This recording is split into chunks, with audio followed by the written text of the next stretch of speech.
I am here today not because I want to be. I am terrified. I am here because I believe it is my civic duty to tell you what happened to me while Brett Kavanaugh and I were in high school. I've never sexually assaulted Dr. Ford or anyone.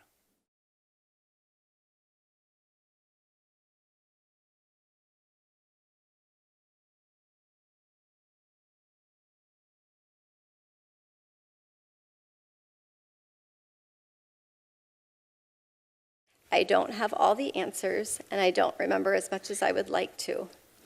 But the details about that night that bring me here today are the ones I will never forget. They have been seared into my memory and have haunted me episodically as an adult. I was pushed onto the bed, and Brett got on top of me.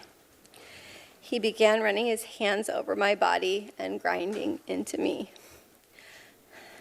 I yelled, hoping that someone downstairs might hear me, and I tried to get away from him, but his weight was heavy. Brett groped me and tried to take off my clothes. He had a hard time because he was very inebriated, and because I was wearing a one-piece bathing suit underneath my clothing. I believed he was going to rape me. I tried to yell for help. When I did, Brett put his hand over my mouth to stop me from yelling. This is what terrified me the most and has had the most lasting impact on my life.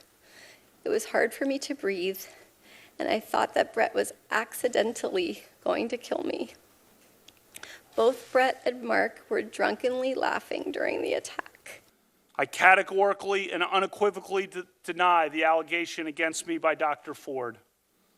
I never had any sexual or physical encounter of any kind with Dr. Ford. Listen to the people I know. Listen to the people who have known me my whole life. Listen to the people I've grown up with and worked with and played with and coached with and dated and taught and gone to games with and had beers with. This has destroyed my family and my good name. A good name built up through decades of very hard work and public service at the highest levels of the American government. This whole 2-week effort has been a calculated and orchestrated political hit, fueled with apparent pent-up anger about President Trump and the 2016 election, fear that has been unfairly stoked about my judicial record, revenge on behalf of the Clintons, and millions of dollars in money from outside left-wing opposition groups. This is a circus. And let's go back to the incident. What is the strongest memory you have? Indelible in the hippocampus is the laughter, the uproarious laughter between the two, and their having fun at my expense. I'm not questioning that Dr. Ford may have been sexually assaulted by some person in some place at some time. But I have never done this to her or to anyone. How did you know Brett Kavanaugh and Mark Judge? And is it possible that you would mix them up with somebody else?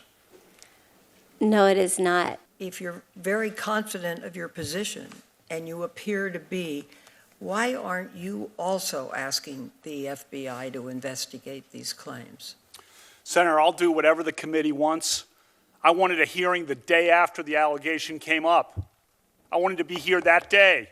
Instead, 10 days passed where all this nonsense is coming out.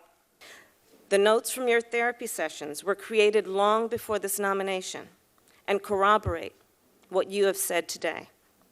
You have passed a polygraph and submitted the results to this committee. Judge Kavanaugh has not. You have called for outside witnesses to testify and for expert witnesses to testify. Judge Kavanaugh has not. But most importantly, you have called for an independent FBI investigation into the facts. Judge Kavanaugh has not. Did you meet with Senator Dianne Feinstein on August 20th? I did meet with Senator Feinstein. Did you know that her staff had already recommended a lawyer to Dr. Ford? I did not know that. Did you know that her and her staff had this allegations for over 20 days? I did not know that at the time. If you wanted an FBI investigation, you could have come to us.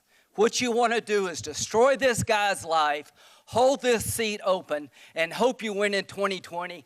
You've said that, not me. You've got nothing to apologize for.